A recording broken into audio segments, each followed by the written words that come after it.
value is more than just a great price. That's why this segment is brought to you by Pick n Pay. The first inaugural Generation Earth Youth Summit on Climate Change took place in October at Thaba ya Botswana in Johannesburg.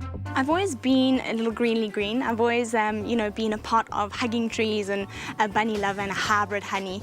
But I've had to take it a step further because I do a lot of traveling. How am I offsetting that travel? And not only just doing it in my life, how am I able to share that with other people? And I wanted to do something where we're not just talking, where action can be created. And so was born Generation Earth. And it's so important that we get our corporates involved as well, so that it's a cradle to grave kind of process.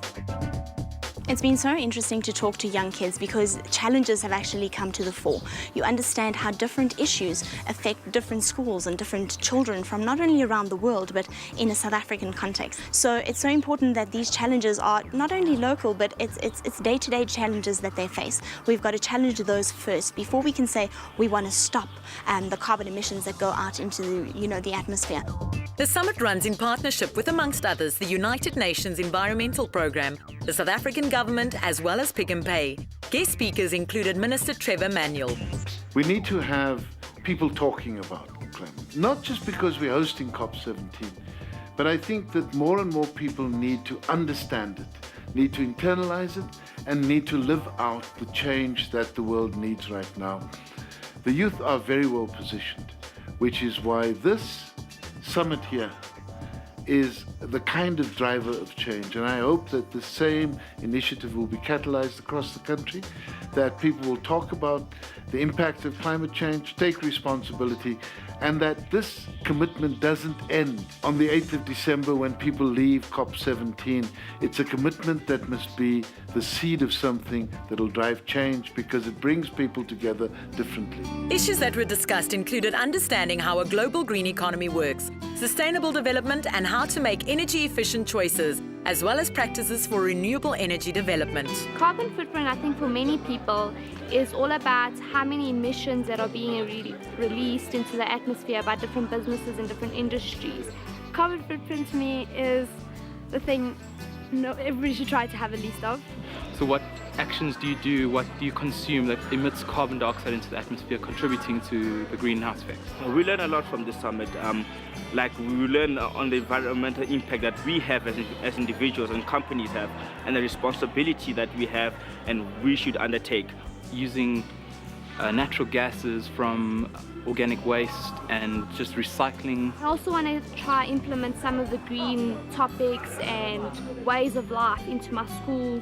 So I think by saving the tomorrow, we make a place where we can play around in the future, because now is in trouble. If you don't have an earth, where are you going to be? We can't live on a dust ball with nothing.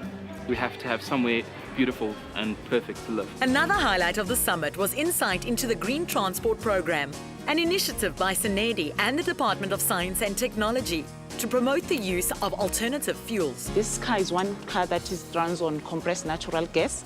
It is a dual fuel vehicle and it uses both petrol and gas. This is a 60-litre cylinder, and also in front we've got a switch, and the switch can change between the petrol and gas anytime.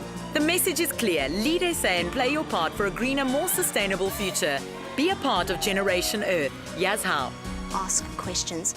Don't just buy blindly.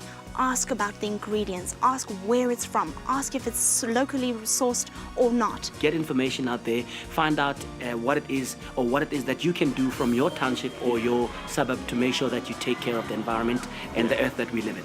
And it all starts with the little things, the way we treat each other, the way we respect all animal life, cutting down on wasting. Take responsibility, demonstrate commitment, show leadership, and hold the feet of the past generation of leaders to the fire.